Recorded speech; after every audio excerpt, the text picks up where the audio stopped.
The Adventures of Tom Sawyer by Mark Twain. Longman Simplified. English Series. Read by ดวงหฤทัยพรหมมา Chapter 9 Medicines. A new and weighty matter occupied Tom's mind. Becky Thatcher had stopped coming to school.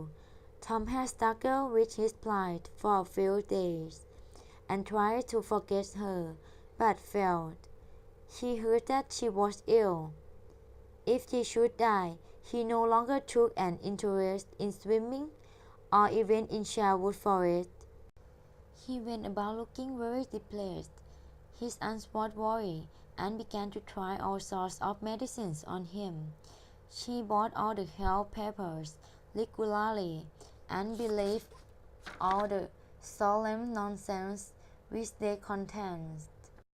The water treatment was new now, and Tom's low condition was an unexpected piece of good fortune to her.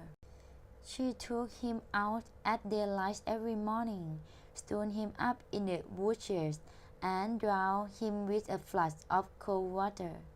Then she rubbed him down with a towel like sandpaper, and so made him recover.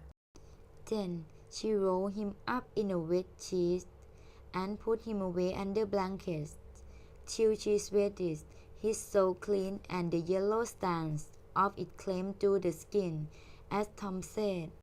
Yet, in spite of all this, the boy remained as sad as a funeral. Aunt Polly decided that these depressions must be broken up at any cost. Now she heard of painkiller for the first time. She ordered a dozen bottles at once. She tasted it and was filled with gratitude. It was simply fire in sweet form. She gave Tom a teaspoonful and watched with the deepest anxiety for the result. A wild look came into Tom's eye. He gave a deep gasp and then started to rake around the room. Aunt Polly was delighted. Her troubles were over, for the depression was broken up. Tom felt that it was time to wake up and protect himself. So he thought over various plans of relief and finally decided to pretend to be fond of painkiller. He asked for it so often that he became a nuisance. His aunt ended by telling him to help himself and stop worrying her, but she watched the bottle secretly.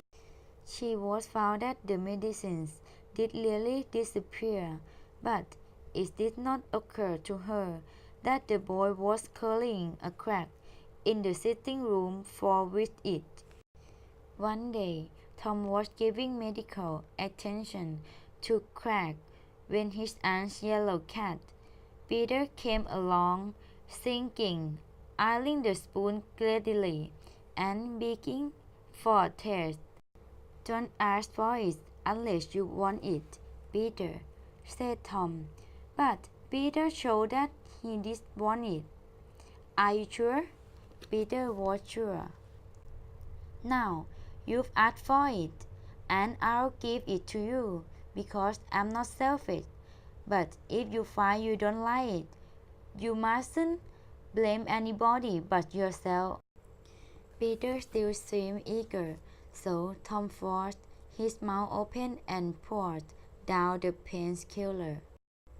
Peter sprang a couple of yards into the air, shouted a war cry, and then flew round and round the room, banging against the furniture, upsetting the flower pots, and causing general destruction.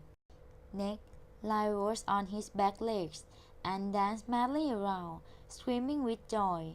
Then he went lashing round the house again, spreading more destruction in his path.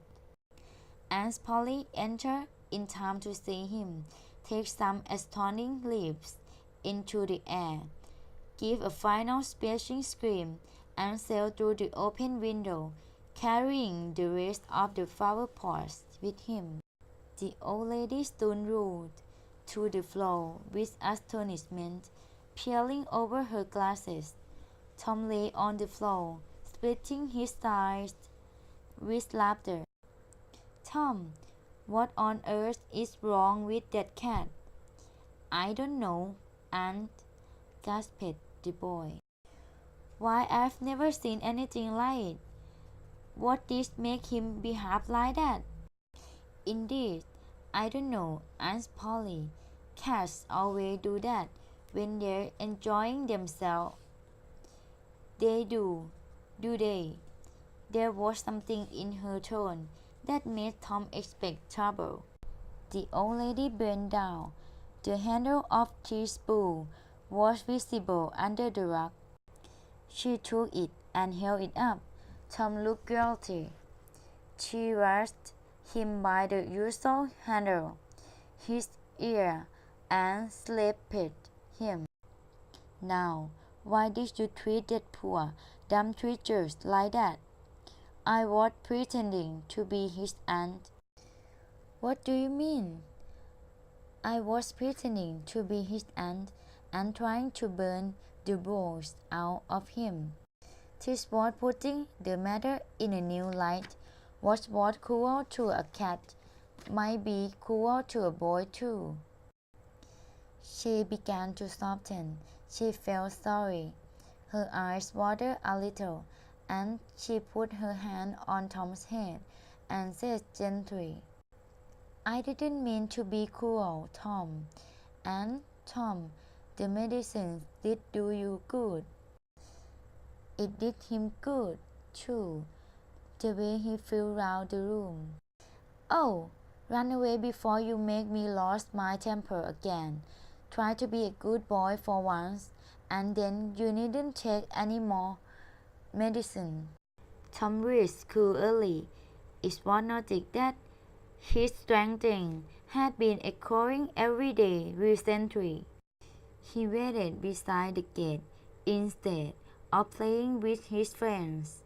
When Jeff Thatcher arrived, Tom spoke to him and tried in a roundabout way to get some information about Becky, but the stupid boy could not understand what Tom wanted. Tom watched and watched, hoping when a dress came in sight, and hating the owner of as soon as he saw that she was not the right one. Then one more dress passed in at the gate, and Tom's heart gave a great leap.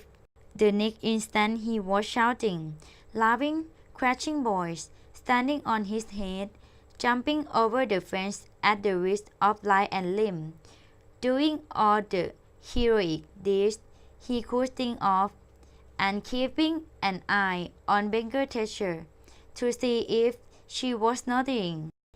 She never looked. He broke through a group of boys, scattering them in every direction, and flew beside Becky, almost upsetting her. She turned away with her nose in the air. Some people think they're very smart," he heard her say mockingly. Tom's cheeks burned. He rose to his feet and walked around crushed